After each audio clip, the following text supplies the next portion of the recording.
Today I'll be demonstrating how to use templates in Airboxr. So the first thing you want to do in your Google Sheets is to launch your Airboxr extension. And once your Airboxr extension has been loaded up, you want to scroll to the bottom and click on Browse Templates. This directs you to a list of all the possible templates you can use to generate insights from your data. For the sake of this example, we'll be using the HubSpot Contact Performance Analysis template. And once you found the template you want, click on Make a Copy.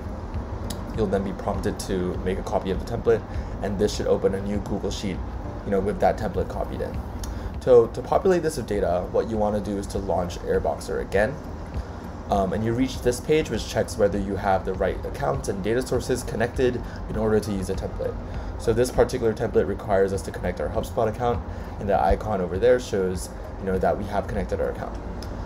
And once you've established a connection, just click on Refresh Template Data, and this takes the data from your connected data source and populates your template, giving you all these different insights.